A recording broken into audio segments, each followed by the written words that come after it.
మనం చదివిన వాక్యము యోహాను రాసిన మొదటి పత్రిక 4వ అధ్యాయము 16వ వచనం. యోహాను రాసిన మొదటి పత్రిక 4వ అధ్యాయము 16వ వచనము. ఈ వాక్యంలో దేవుడు ప్రేమ స్వరూపి అయి ఉన్నాడు అని ఉంది. ఉందా?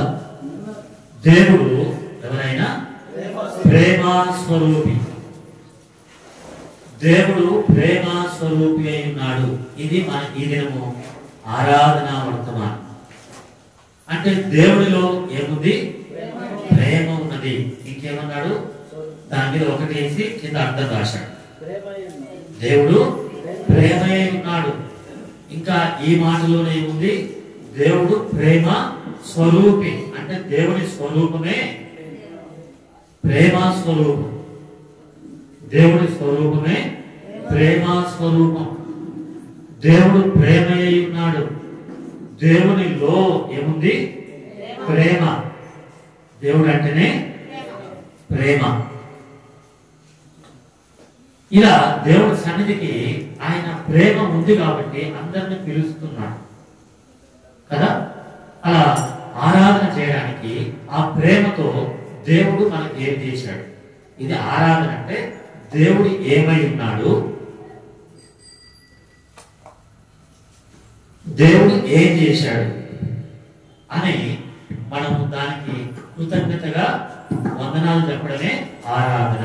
ఆరాధన అంటే దేవుడు ఏమై ఉన్నాడు, ఏం చేశాడు, దానికి కృతజ్ఞతగా చెప్పడమే ఆరాధన. ఉదాహరణకు దేవుడు వైద్యుడు అంటాం. వైద్యుడు ఏం చేస్తాడు? ఒకరు ఏమన్నారంటే వైద్యం చేస్తాడు అన్నారు. ఇంకెవరైనా చెప్పండి. రోగాన్ని బాగు చేస్తాడు, అంతేనా? దాని కొరకు ఆయన పేరు వైద్యుడు. వైద్యుడు వైద్యం చేస్తే ఏం కావాలి? బాగా. అలాగే ఇప్పుడు దేవుడు ఏమై ఉన్నాడు? ప్రేమ అయి ఉన్నాడు. మరి ప్రేమతో ఏం చేశాడు అనేదే ఈరోజు మనం విని దానికి దేవుడికి ఏం చెల్లించాలి? మనం కృతజ్ఞతలు చెల్లించాలి, వందనాలు చెల్లించాలి. దాన్ని ఏమంటారు? ఆరాధన. ఇప్పుడు చెప్తాను. దేవుడు ప్రేమ స్వరూపి. ఆయన ఏం చేశాడు అనే విషయాలు 4వ అధ్యాయంలోనే 10వ వచనం. మనము దేవుని ప్రేమిస్తామని కాదు, ఆయనే మనలను ప్రేమించాడు. దేవుడు ప్రేమ కాబట్టి ఏం చేశాడు? మనల్ని ప్రేమించాడు. దేవుడు ప్రేమ కాబట్టి మనల్ని ప్రేమించాడు కదా. ప్రేమ ఇచ్చాడు అని చెప్పాలి. దేవుడు వైద్యుడు అయితే మనకి ఏమిస్తాడు? వైద్యం ఇస్తాడు, ఆరోగ్యం ఇస్తాడు, ఆయుష్ని ఇస్తాడు, స్వస్థతను ఇస్తాడు. ఇప్పుడు ఆయన ప్రేమ కాబట్టి ఏమి ఇచ్చాడు? ప్రేమ ఇచ్చాడు. ఇంకా దాంతో ఏమి ఇచ్చాడో అట్లా రాసింటారు. మన పాపములకు అంటే అర్థం ఏంటి? మనలో పాపులం, దేవుడు ప్రేమ. దేవుడు ప్రేమ, ప్రేమ అయి ఉన్నాడు కాబట్టి మనం మరి ఎవరిని ప్రేమిస్తున్నాడు? మనల్ని ప్రేమించాడంటే ఎవరిని ప్రేమించినట్టు చెప్పండి. మనలో ఏముంది? పాపం. మనలో పాపం ఉంది. మనలో ఉన్నటువంటి పాపాన్ని తీసేయాలనుకున్నాడు. అదే ఆయనలో ఉన్న ప్రేమ. వైద్యుడైతే మనలో ఏముంటుంది? అంతేనా? ఇప్పుడు మనం రోగులు అయితే ఆయన ఎవరు మనకు? వైద్యుడు. అయితే మనలో ఏం తీసేయాలి? రోగం తీసేయాలి. ఇప్పుడు ఆయన ప్రేమ కాబట్టి మనలో ఏం తీసేయాలి?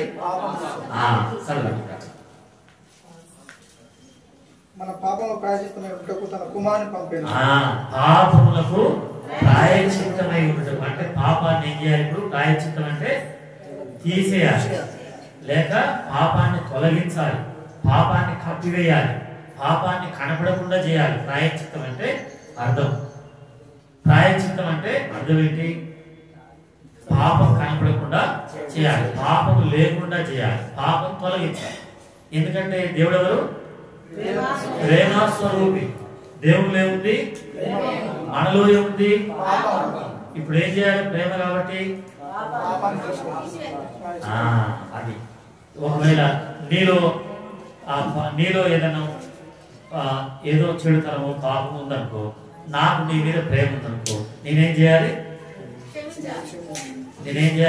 నాలో ప్రేమ ఉంది కాబట్టి ఆ పాపాన్ని తీసేయడానికి కదా ఏమైనా చేయాలి. అలా మనం ఏమైనా చేయగలమా అంటే, మనం ఏమైనా ఇతరుల పాపాన్ని తీసేయడానికి మనం ఏమైనా చేయగలమా? మనం కూడా పాపులమే కదా. నేను కూడా పాపినే కాబట్టి నీ పాపాన్ని నేను తీసివేయలేను. నేను కూడా పాపినే కాబట్టి నీ పాపమును నేను తీసివేయలేను. అందుకని ఎవరిని పంపించాడు దేవుడు? కాబట్టి ఏ కుమారుని పంపించాడు లోకానికి? చదవండి కొలస్సీలకు రాసిన పత్రిక, కొలస్సీలకు రాసిన పత్రిక 1వ అధ్యాయము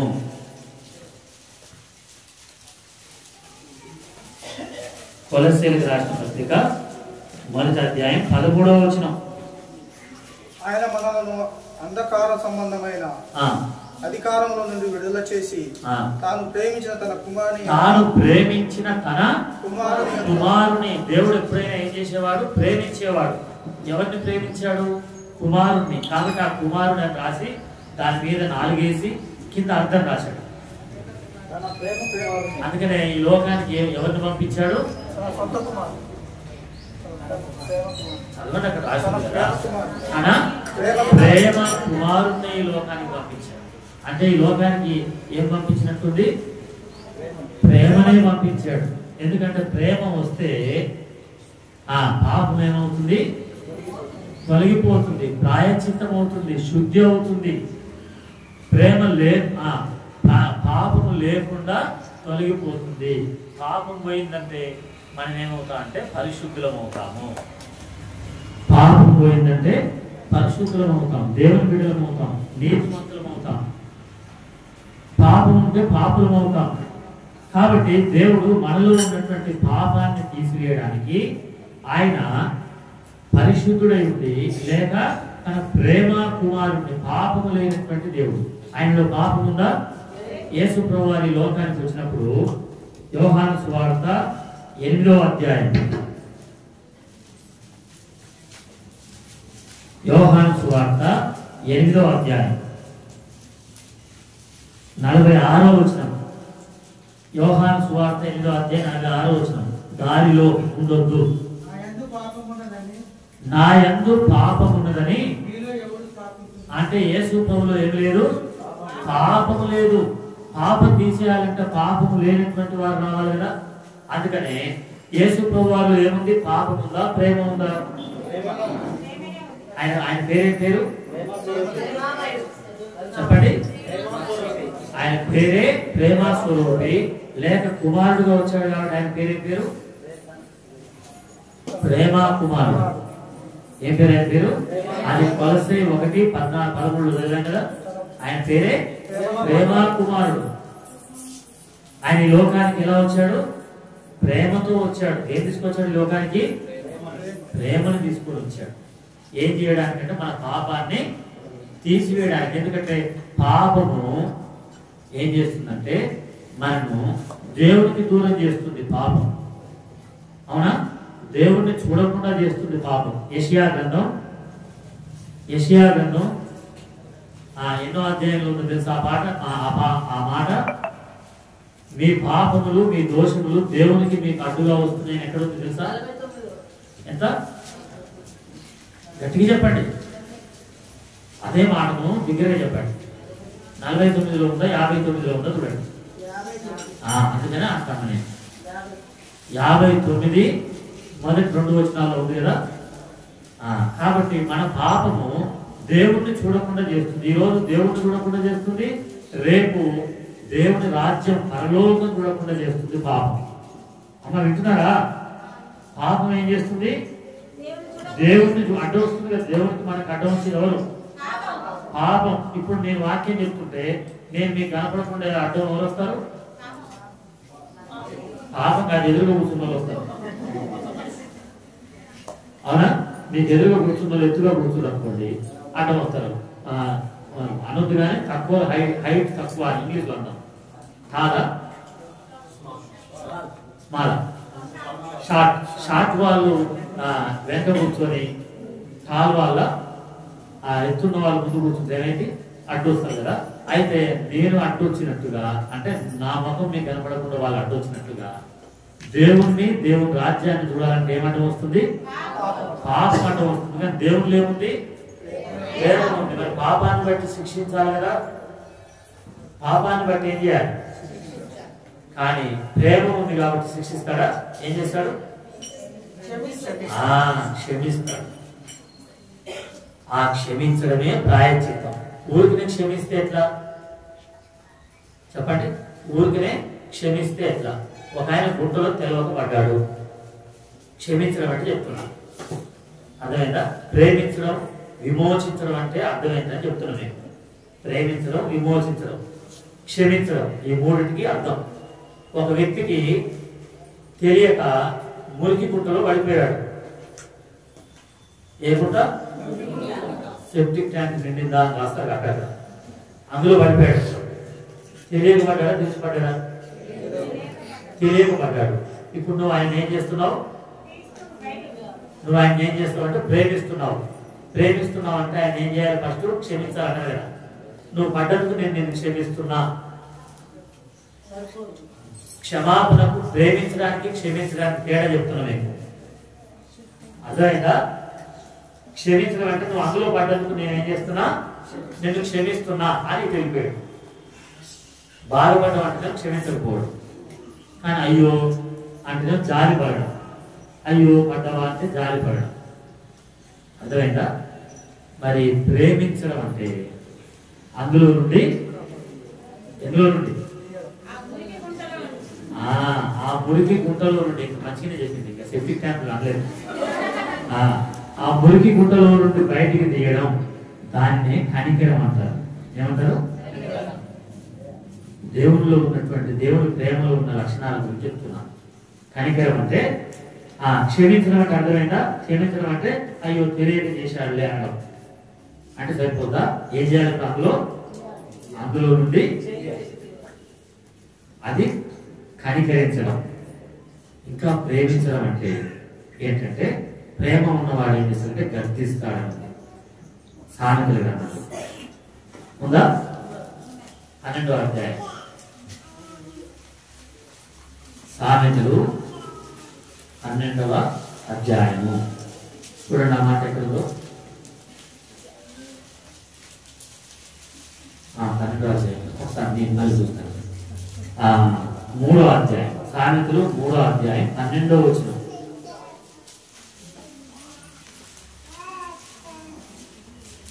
తండ్రి తనకు ఇష్టడైన కుమారుని గద్దించును రీతిగా యెహోవా తాను ప్రేమించిన వారిని గద్దించును. ఏం చేస్తాడు?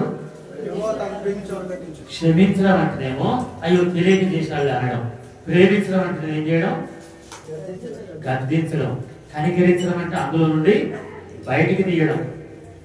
అర్థమైందా? బయటికి తీసి గద్దించడం. ఇంకొకసారి అందులోకి, ఇంకోసారి ఆ దారిలోకి వెళ్ళకూడదు అని యేసు ప్రభువారు అందులో నుండి తీసి, ఆ పాపం నుండి బయటికి తీసి మనల్ని కడిగి, ఇప్పుడు రోతన ఏం చేయాలి?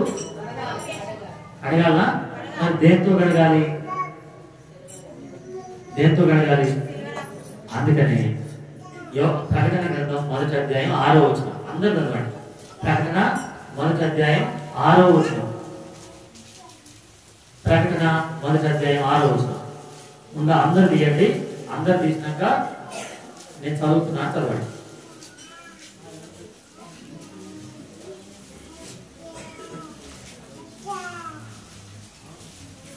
చదవండి.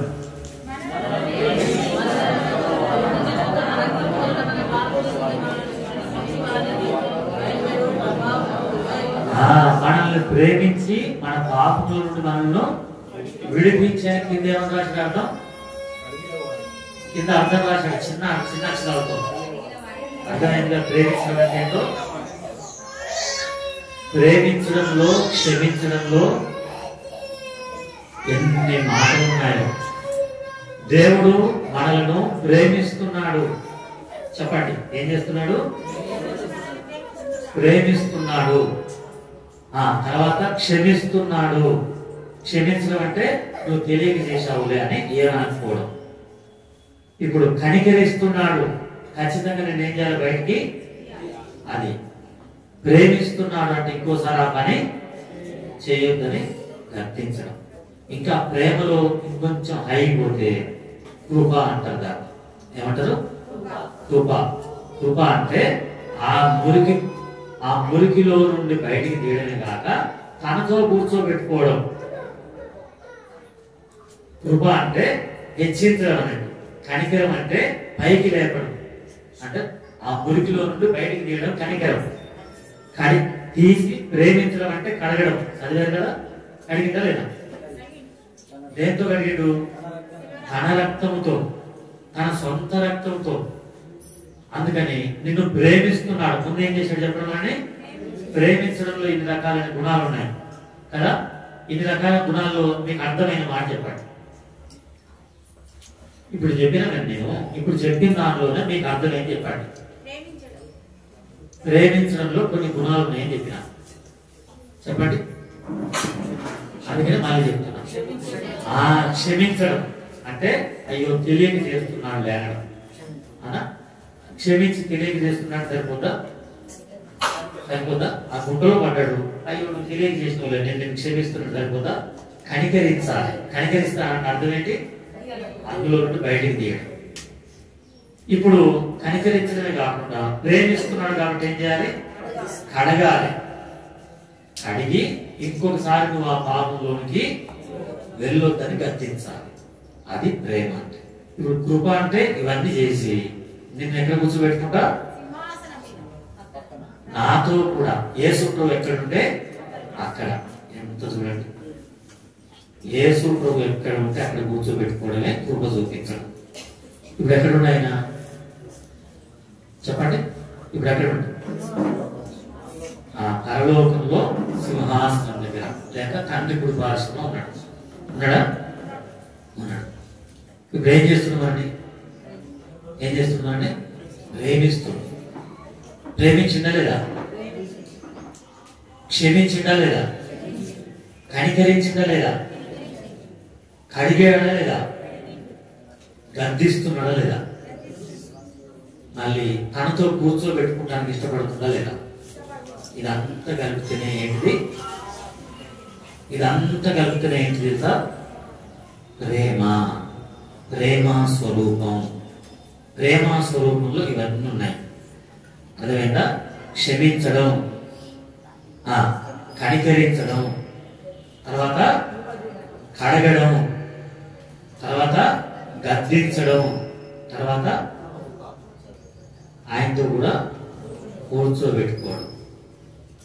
ఇవన్నీ ఆయనలో ఉన్నాయి కాబట్టి ప్రభువా ఇన్ని నాకు నువ్వు చేసినందుకు నీకు వందనాలు అని చెప్పడమే ఈరోజు ఆరాధన.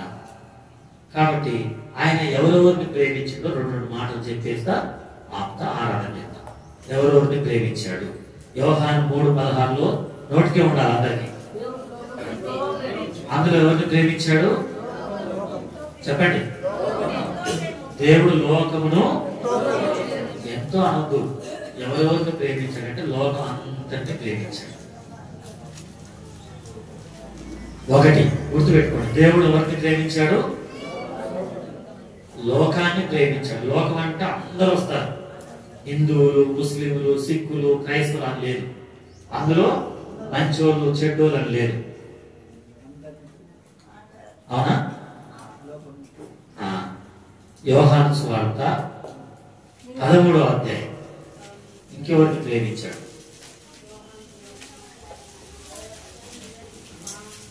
అయ్యా ఎవరు మాట్లాడకంటే అడిగిందానికి జవాబు చెప్పండి.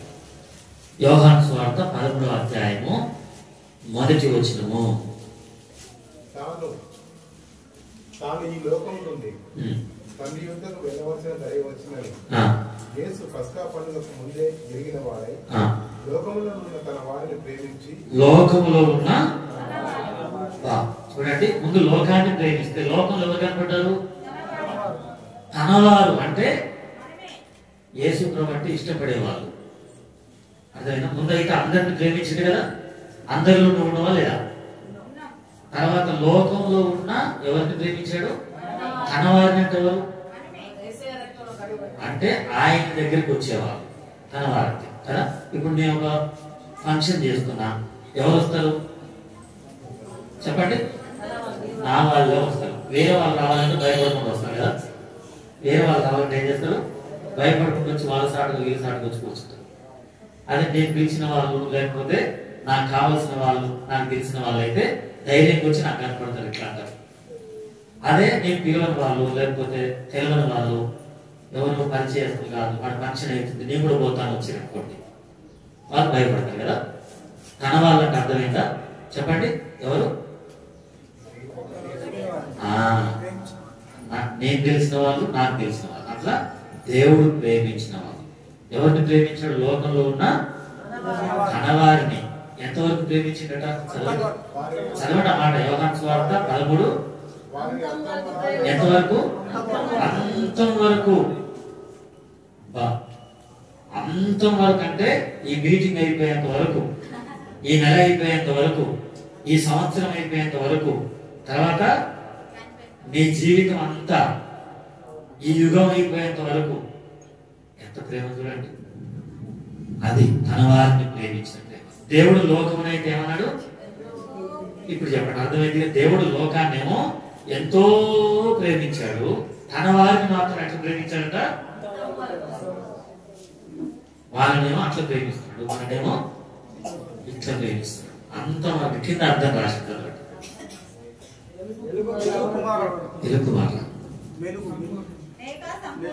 సంపూర్ణంగా ప్రేమించాడు. కనపడలేదు నీకు? కింద అర్థం ఏముంది? మీ బైబిల్ తప్పు రాసుకున్నట్టు డబ్బులు కట్టి తీసుకున్నాం. బైబిల్ ఊరికి ఫ్రీగా తెచ్చామా? వీళ్ళని అడుగుతున్నాం, మిమ్మల్ని కాదు. టైం లేదు, మనకు ప్రోగ్రామ్స్ ఉన్నాయి. అడిగిందని చెప్పండి. మీరు మాట్లాడుకోవద్దు. పిల్లలు మీరు మాట్లాడుకోకండి. తన వారిని ఎలా ప్రేమించాడు? అంతం వరకు అంటే అర్థమైంది. కొంచెం కొంచెం కాదు, నిండా. మనమైతే ఎట్లా ప్రేమిస్తాం తెలుసు కదా, ఇప్పుడు అర్థమైందిగా.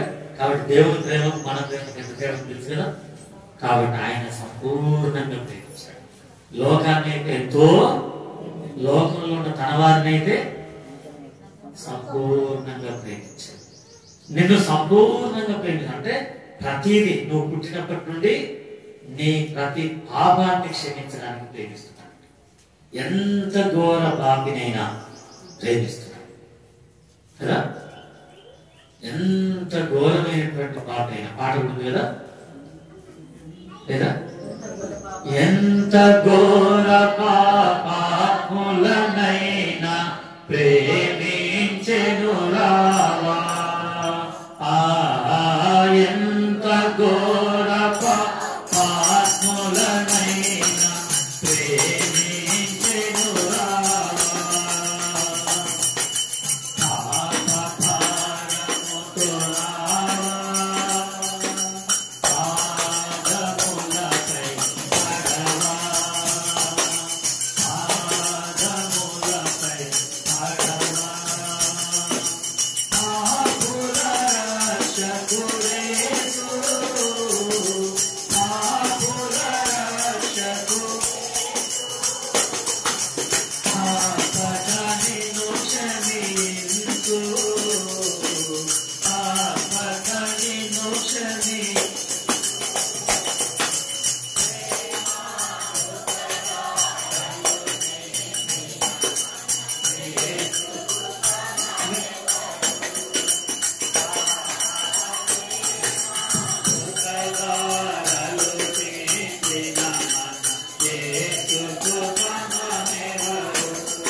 దేవుడు ఎంతైనా ప్రేమిస్తాడు, దాన్ని అంతం వరకు ప్రేమిస్తాడు, సంపూర్ణంగా ప్రేమిస్తాడు.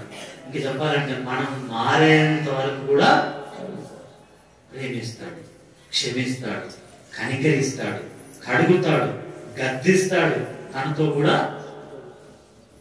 కూడా చెప్పండి కూర్చోబెట్టుకుంటాడు. ఆయన ప్రేమ. ఇప్పుడు ఇంకా ఎఫెసీ 5:27 ఎఫెసీ 5:27 ఇప్పుడు వచ్చే వారిని ఈ లైన్ లో ఇంకొక వరుస కూర్చోమనండి. ఇంకో వరుస పడతారు ఇక్కడ వాళ్ళని పిలిచి ఈ లైన్ లో ఇంకొక వరుస కూర్చోమనండి. లేకుంటే అటు వస్తుంటే మీరు ఇటు జరగండి. చదవండి. పురుషులారా మీరును మీ భార్యను ప్రేమించుడి. అటువలే క్రీస్తు కూడా ఎవరిని ప్రేమించాడు? సంఘమును ప్రేమించాడు. సంఘం అంటే వారు ఇప్పుడు చెప్పండి. సంఘం అంటే ఊరికిన సంఘం కాలేదు. ఊరికిన సంఘమేనా? అది అపోస్తలుల కార్యములు. ఒకరు బైబిల్ పక్కన కూర్చుని దయచేసి మళ్ళొకసారి అందరికి దండం పెట్టి చెప్తున్నా. ఎప్పుడైనా మీ పక్కన ఎవరైనా కూర్చుంటే వాళ్ళు బైబిల్ చూపించండి. బైబిల్ తీయరాని వాళ్ళు బైబిల్ తీసే వాళ్ళ పక్కన కూర్చోండి ఏ మీటింగ్ పోయినా. ఎందుకంటే ప్రేమిస్తున్నా కాబట్టి చెప్తున్నా. మీ పక్కన కూర్చున్న వాళ్ళు బైబిల్ తీసుకురాలేదు చూడండి. మీరు మాట్లాడకూడదు. పక్క వాళ్ళకి తీర్చి చూపించండి. మీకు వస్తుంది కాబట్టి. నీ దగ్గర ₹1 ఉంది, వేరే వాళ్ళ అమ్మా అంటారు, ₹10 అట్లా వాళ్ళు బైబిల్ తీయరాని చూపించండి. ఆ మాట అంటే వాళ్ళు బాధపడతారు కదా. మీరే కన్ఫ్యూజ్ కాకుండా అట్లా చూసుకోండి. ఒకరినొకరు అందరూ ముందు కూర్చున్నారు కానీ వెనక కూర్చున్నంత వరకు నాకు కనపడతారు. వాళ్ళు తీసేసరికి వాక్యం అయిపోతుంది. వాళ్ళ బైబిల్ తీసేసరికి వాక్యం అయిపోతుంది. ఏం చదవాలి వాళ్ళు? అందుకని దయచేసి ప్రతి ఒక్కరు దండం పెట్టి చెప్తున్నా, ఒకరికొకరు బైబిల్ చూపించుకోండి. తీయరాని వాళ్ళు ఇంకొక తీయొచ్చిన వాళ్ళు పక్కన కూర్చోండి. గుడ్డివాడు పక్కన కూర్చుంటే ఏమైంది? ఇద్దరు పోయి గుంటలో పడతారు అన్నట్టు. తీయరాయన పక్కన కూర్చుంటే చేదైంది. తీయగున్నాయన పక్కన కూర్చోండి. అర్థమైందా? ఇప్పుడు చదవండి. ఎవరిని ప్రేమించాడు? సంఘాన్ని. ఆ సంఘం ఎట్లొచ్చింది? అపోస్తలుల కార్యములు 20:28 అపోస్తలుల కార్యములు 20:28 కింద కూర్చోలేని వాళ్ళ కొరకు కుర్చీలు ఎన్నైనా ఉన్నాయి. అటువైపు 2 వరుసలు 3 వరుసలు కూడా వేయచ్చు. వేసి కింద కూర్చోలేని వాళ్ళు ఇబ్బంది పడదు. అక్కడ కూర్చొని వినండి. మైక్ వినపడుతుంది. అక్కడ కూడా మైక్ ఉంది. దేవుడు తన స్వరత్వం ఇచ్చి, దేవుడు అన్న దగ్గర కింద అర్థం రాశాడు. ప్రభు అంటే యేసు ప్రభు తన స్వరత్వం ఇచ్చి మనల్ని ఏం చేశాడు? సంపాదించుకున్నాడు. అర్థమైందా?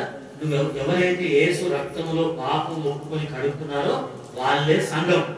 లేకపోతే ఎక్కడ ఉన్నట్టు నువ్వు? చెప్పండి, ఎక్కడ ఉన్నట్టు నువ్వు? లోకంలో ఉన్నట్టు. ఫస్ట్ చెప్పుకున్నాం కదా. నువ్వు లోకంలో ఉన్నావా, సంఘంలో ఉన్నావా? చెప్పండి, ఇప్పుడు అర్థం చేసుకోండి. అయినా నువ్వు లోకంలో ఉన్నా నిన్ను ప్రేమిస్తుడు, నువ్వు సంఘంలో ఉన్నా నిన్ను ప్రేమిస్తుడు.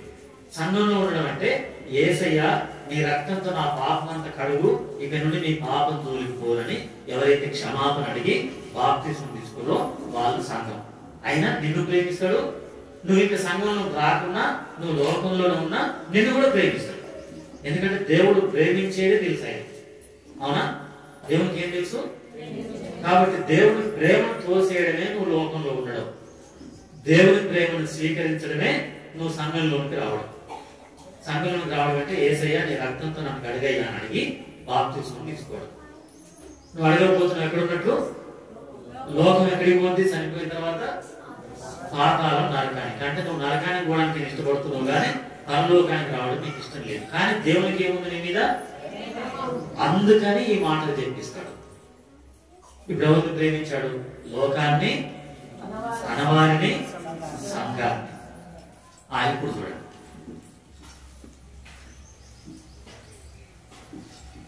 ఇప్పుడు ఇంకొక మాట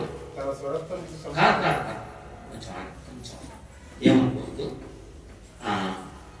ద్వితీయోపదేశకాండం 4:37 ద్వితీయోపదేశకాండం 4:37 అందరు బైబిల్ తీశారా? తీయకపోతే తీయొచ్చిన వాళ్ళ పక్కన కూర్చోండి. ద్వితీయోపదేశకాండం 4:37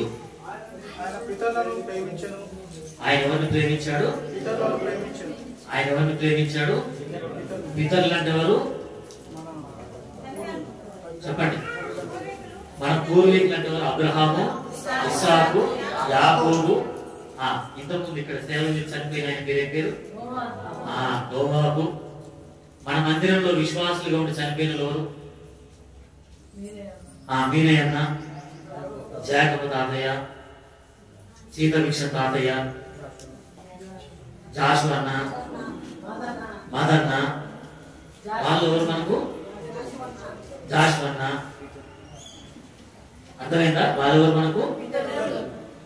వాళ్ళని ఎంత ప్రేమిస్తుందో నిన్ను కూడా అంత ప్రేమిస్తుంది. మనకంటే ముందు చాలా మంది చనిపోయారు కదా, మరి ఎందుకు మనం బ్రతికించాడు దేవుడు? వాళ్ళు ఉంటే ఏం చేద్దరు? ఇక్కడ ఆరాధన చేద్దరు కదా, చేయకపోగా. సీతభిక్ష గారు ఉంటే చేయకపోవా? మీనయ్య గారు ఉంటే చేయకపోవా? జాషువన్న ఉంటే చేయకపోవా? మాణిక్యం మాకు పేరు ఒక్కరు కూడా చెప్పలేదు. మాణిక్యం మాకు ఉంటే చేయకపోవా? అందరికంటే ముందు ఎవరు చేసేది?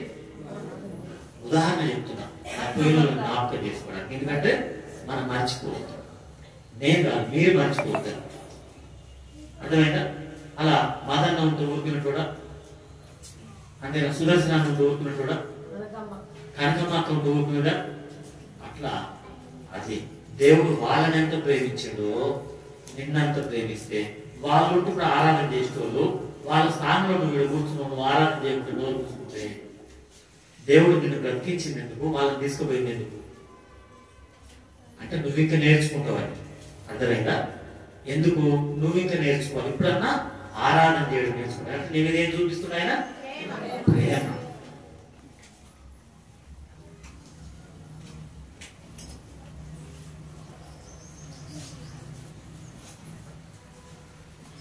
ఇంకా ప్రేమ. ఈ రోజు వరకు తల్లైనా మర్చిపోను, తండ్రైనా మర్చిపోతాడు, దేవుడు నిన్ను మర్చిపోడు. అదే ఆరాధన. ఆరాధన అంటే అది. వాళ్ళు మర్చిపోయినా నా దేవుడు నన్ను ప్రేమిస్తున్నాడు.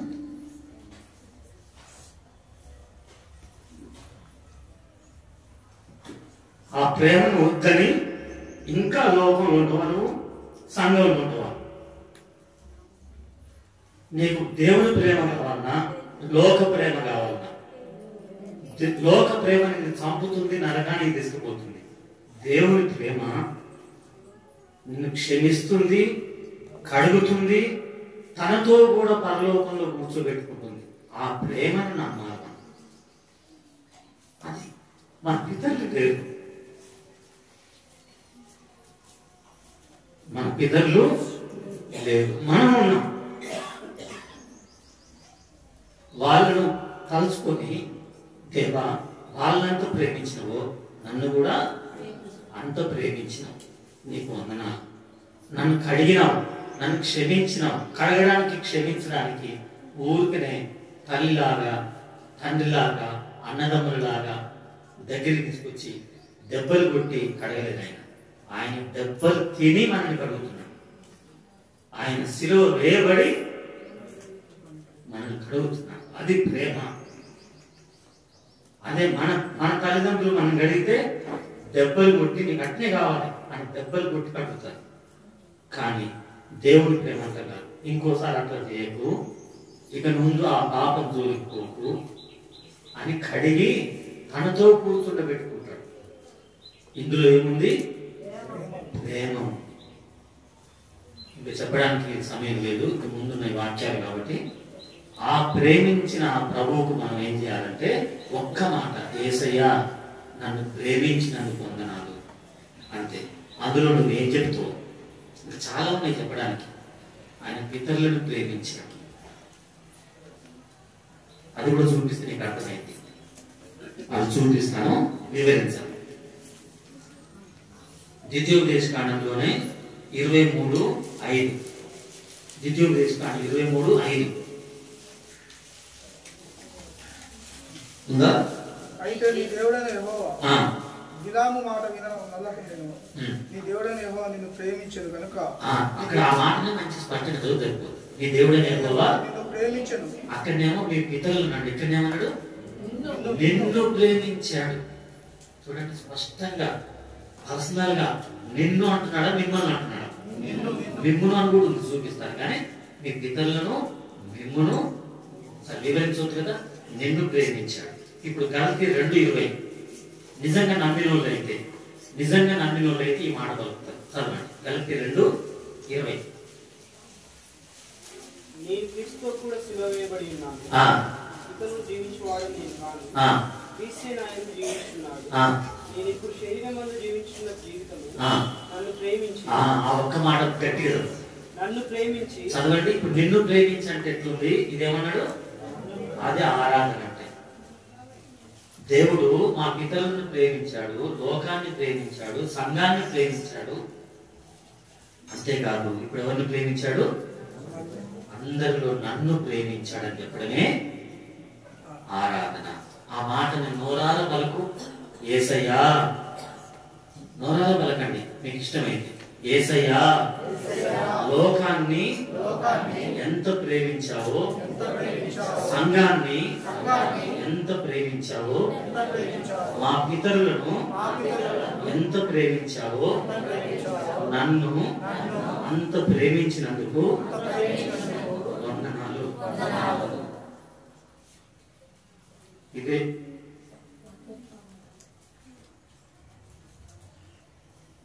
దేవుడు కోరేది, ఇదే ఆరాధన.